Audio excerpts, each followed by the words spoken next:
로마서 8장 18절부터 25절까지 제가 한 절 여러분이 한 절 교독하겠습니다. 생각하건대 현재의 고난은 장차 우리에게 나타날 영광과 비교할 수 없도다.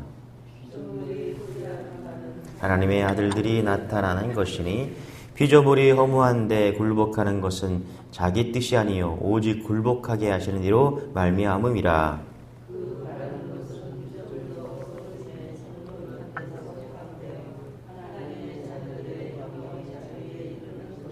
피조물이 다 이제까지 함께 탄식하며 함께 고통을 겪고 있는 것을 우리가 아느니라.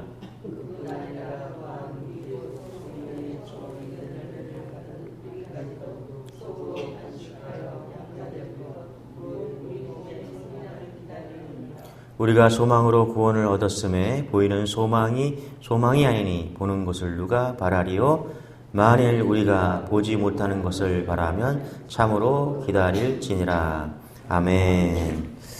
우리가 믿는 기독교가 위대한 것은 여러분 십자가를 수치의 상징으로 여기지 않고 승리와 사랑의 상징으로 보기 때문인 줄 믿으시기 바랍니다. 하나님께서는 가장 수치스럽고 고통스러운 십자가를 통해서 당신의 사랑을 확증하셨고 죄와 죽음에서 승리하셨습니다. 할렐루야. 기독교가 부활의 종교인 것은 십자가의 죽음이 있기 때문입니다. 그래서 사도 바울이 부활하신 주님을 만났을 때 그래서 그의 삶이 변화되었습니다. 그러니까 주님을 증거하기 시작하면서 그는 핍박하는 사람에서 핍박받는 사람으로 바뀌었습니다.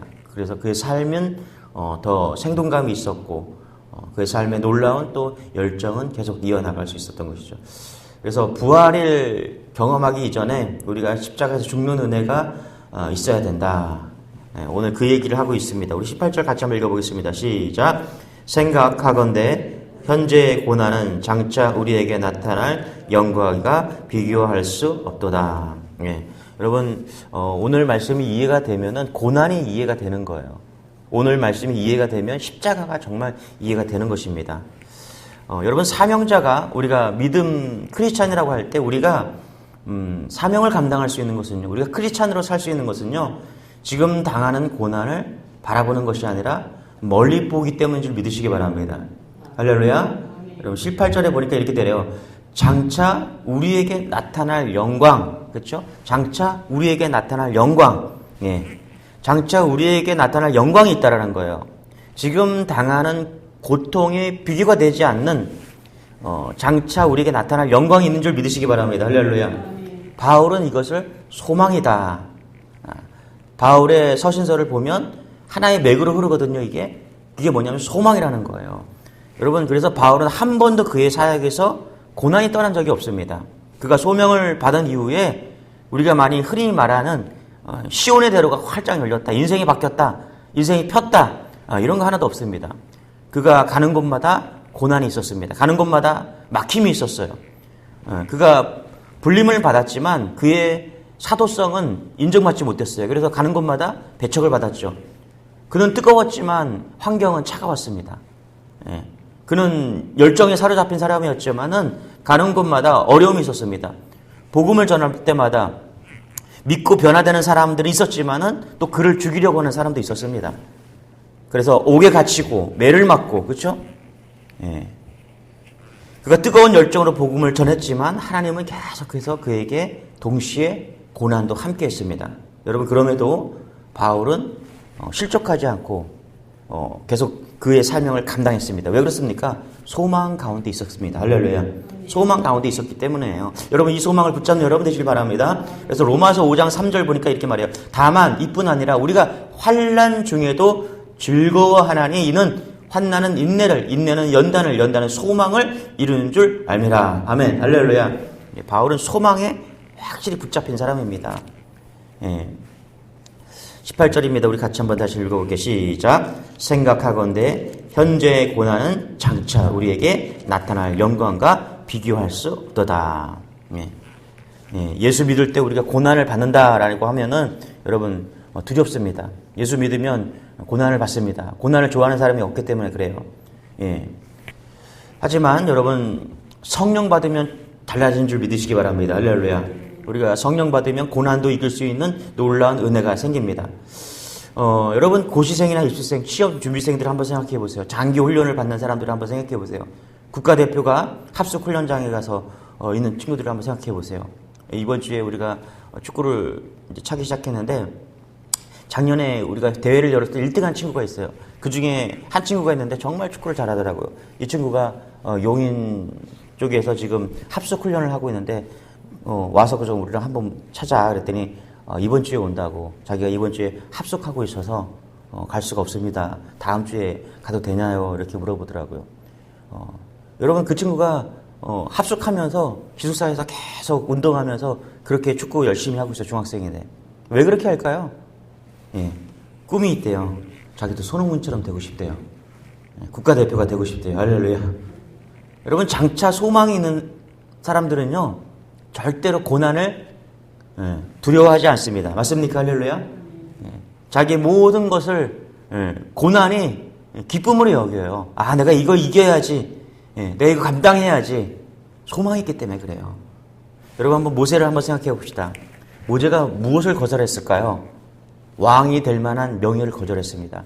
모세는 능력이 있었어요. 지략도 있었고 인품도 있었고 실력도 있었습니다. 그래서 모세를 잘 살펴보면 그가 애굽의 왕이 될 상이었습니다. 자기를 죽음에서 살려주신 공주를 거절했죠. 그렇죠? 예. 부귀영화를 거절했습니다. 행복을 거절했어요. 예. 자, 모세가 그렇게 큰 것을 거절했었던 이유가 뭘까요? 그리고 고난을 선택한 이유가 뭘까요? 예. 그는 그때는 몰랐지만 그의 인생을 펼쳐놓고 보니까 하나님이 주시는 소명이 있었기 때문인 것이죠. 소망이 있었기 때문이죠. 할렐루야. 예. 여러분 북한에 핍박받는 지하교회 성도들을 불행하다고 여러분 말할 수 있을까요? 그러면 핍박받지 않고 살다가 여러분 지옥 가면 다행이겠습니까? 우리가 지금 북한에 있다고 한번 생각하면 어떨까요? 예. 그리스도를 예수님을 부인하면 편하죠. 그렇죠? 오늘도 예수님 생각하지 않고 그냥 편한 거 생각하면 오늘 뭐 편하죠. 그런데 여러분 한번 생각해 봅시다. 예. 북한의 그리스도인들이 불쌍하다고 생각할 필요가 없는 거예요. 어떻게 보면 그들이 당하고 있는 그 고난 때문에 그들은 미래의 소망이 확보된 사람인 줄 믿으시기 바랍니다. 우리가 이렇게 살다가 편안하게 살다가 예수도 잃어버리고 지금 여러분 유럽이나 프랑스나 영국은요 이제 이슬람화 다 되어가고 있습니다. 기독교가 막 사라지고 있어요. 왜 그렇습니까? 사는 게 너무 편한 거예요.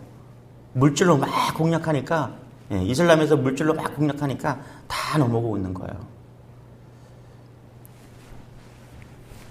전도사 훈련 때 목회 성공하도록 도와달라고 기도하지 말고 하나님의 나라를 위해 죽게 해달라고 기도하십시오. 우리 정말 교수님들 중에서 복음에 사로잡혀 있는 그런 분들이 항상 그럴 것이에요. 아무도 안 가겠다고 하는 곳이 있으면 주님 제가 있지 않습니까? 저를 보내주세요. 이렇게 기도하라고 가르쳤어요. 근데 그 말이 안 들리는 거예요. 그때는.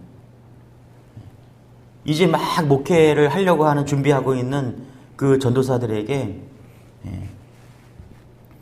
정말 험한 길, 고난의 길을 가려고 그 길을 가야 된다는 건 알아요. 이제 들어서 알아요.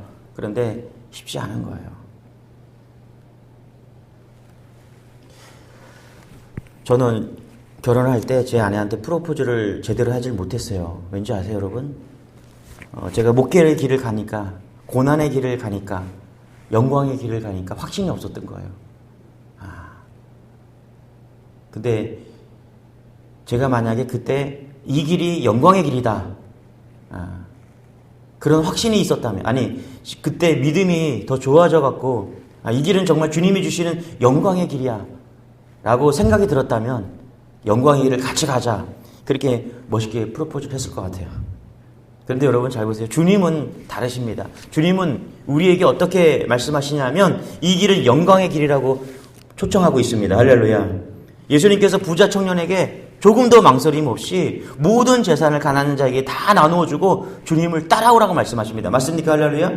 예. 그러면서 예수님께서 이 청년에게 그렇게 말씀하신 것은 그를 사랑하셨기 때문이라고 말씀합니다. 이 말은 고난의 길, 십자가의 길이 진정한 축복의 길임을 분명히 예수님이 말씀하고 있는 것이죠. 여러분 복 받으려고, 잘 되려고, 문제 해결을 받으려고 예수님을 믿는 것은 여러분 진짜 예수님을 믿는 것이 아니라는 것을 지금 이야기하고 있는 거예요. 예. 여러분 예수님을 믿었으니 이미 충분히 행복해진 것을 믿으시기 바랍니다. 할렐루야. 받을 축복은 이미 다 받은 거예요. 사실 우리가 누리지 못하고 있는 것뿐입니다. 맞습니까? 할렐루야. 영생을 얻었고 죄사함을 얻었고 의롭다 하고 인정받았고 하나님의 자녀가 되었고, 그렇죠? 주님이 우리와 함께 하십니다. 사실 생각해 보니까 이것으로 충분한 거예요. 사실 더 안 주셔도 돼요. 그만 주셔도 됩니다. 집도 있고 차도 있습니다. 예. 이제 남은 삶이 주님을 위해 사는 것입니다. 할렐루야. 성령님이 오시면 이것이 눈에 띄어지는 거예요. 성령님이 오실 때 놀라운 이런 변화가 일어나는 것입니다. 할렐루야. 예, 이 삶이 눈에 띄어지길 소망합니다. 할렐루야. 19절입니다. 그 차점 읽어보기 시작. 피조물이 고대하는 바는 하나님의 아들들이 나타나는 것이니. 그렇죠? 피조물들은 인간이나 온 우주 만물이 하나님의 자녀들이 그렇죠? 나타나기를 간절히 기다리고 있다는 거예요. 왜 그렇습니까? 아담과 하와가 범죄했기 때문에 그렇죠? 이 땅이 썩어짐의 종살이를 하고 있다는 거예요. 예, 죄악의 종살이를 하고 있기 때문에 하나님의 아들이 오기를 기다리고 있다는 거예요. 기다리는 것 중에 우리 성도들이 기다려야 될 것이 기다림의 믿음이라는 것을 믿으시기 바랍니다. 할렐루야. 그래서 23절에 이렇게 말하죠. 23절에 시작. 그뿐 아니라 또한 우리 곧 성령의 처음 익은 열매를 받은 우리까지도 속으로 탄식하여 양자 될 것 곧 우리 몸의 속량을 기다리니라. 그렇죠? 첫 열매로 성령을 받은 우리도 자녀로 삼아 주실 것을, 곧 우리의 몸을 속량하여 주실 것을 고대하면서 속으로 신음하고 있으면서 기다리고 있다라는 거예요. 여러분 우리는 누구입니까? 기다리는 사람인 줄 믿으시기 바랍니다. 할렐루야. 예, 우리는 기다리고 있는 사람들이에요. 하나님의 소망을 품고 그날을 기다리는 사람입니다. 예, 부활에 기다리는 사람입니다. 할렐루야. 주의 능력을 기다리는 사람들입니다. 할렐루야. 우리 24절, 25절 같이 한번 읽어볼게요. 시작. 우리가 소망으로 구원을 얻었음에 보이는 소망이 아니니 보는 것을 누가 바라리요? 만일 우리가 보지 못하는 것을 바라면 참음으로 기다릴지니라. 그렇죠? 기다려야 되는데요. 근데 눈에 보이는 것이 아니라 진짜 눈에 보이지 않는 그 놀라운 예수 그리스도의 그 소망을 품고 기다리는 자다라는 것입니다. 예. 광야를 읽다라는 책이 있는데 이 책에서 저자는 인생이 산을 오르는 것이 아니라 광야를 지나는 것이라고 말합니다. 광야의 길을 가는 것과 산을 오르는 것은 다르다는 거예요. 산은 정상이 보이죠. 그러나 광야는 끝이 보이지 않습니다. 여러분 믿음은 우리가 인생은요 광야를 지나는 것인 줄 믿으시기 바랍니다. 어떤 것이 인생일까요? 산은 어떻게 올라가야 할지 어느 길로 가야 될지 다 정해져 있습니다. 그러나 광야에는 길이 없습니다. 여러분 어떤 것이 인생일까요? 산은 전체가 한눈에 들어옵니다. 그러나 사막은 그렇지 않습니다. 산은 변하지 않아요. 항상 그대로예요. 그러나 사막은 변화무쌍하죠.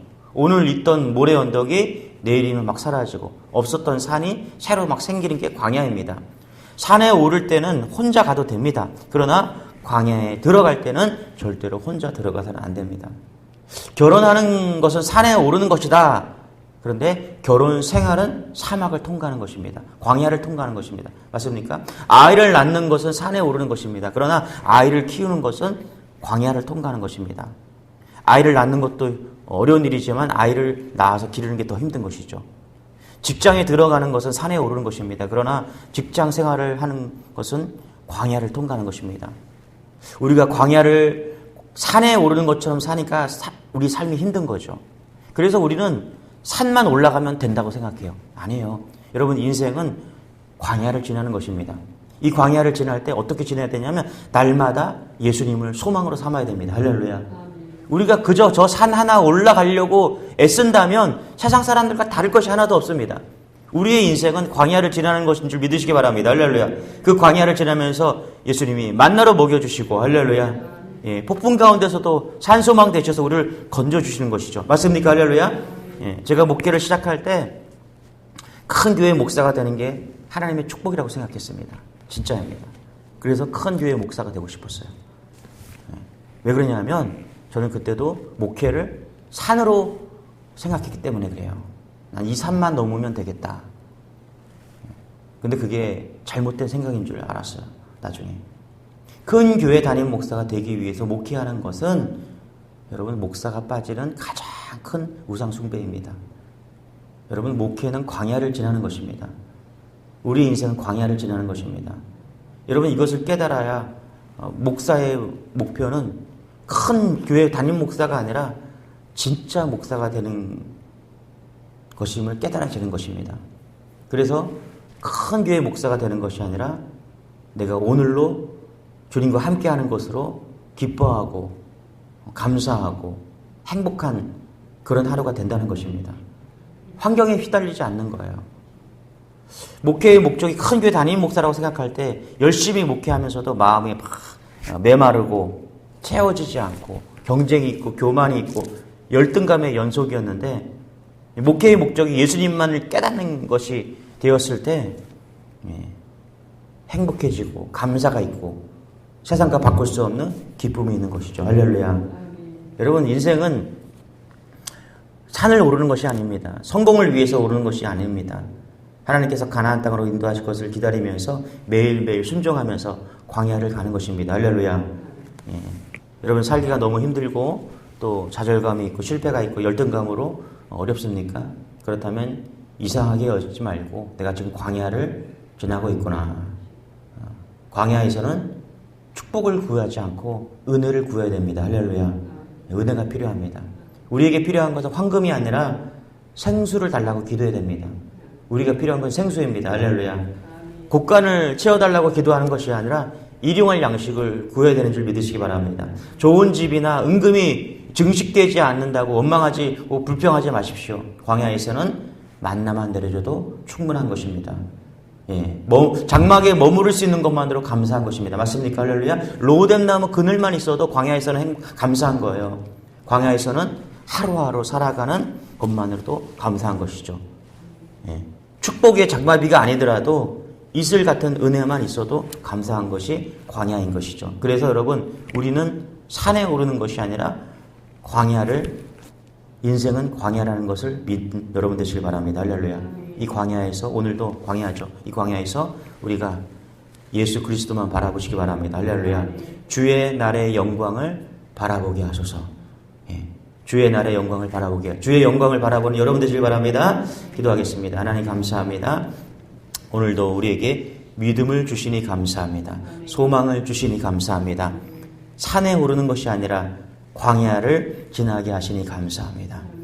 이 광야에서 오늘도 주시는 주님의 생수로, 주님의 주시는 만나로, 주님의 주시는 일용할 양식으로, 오늘도 로뎀나무 그늘로 감사하는 그런 하루 되게 도와주옵소서.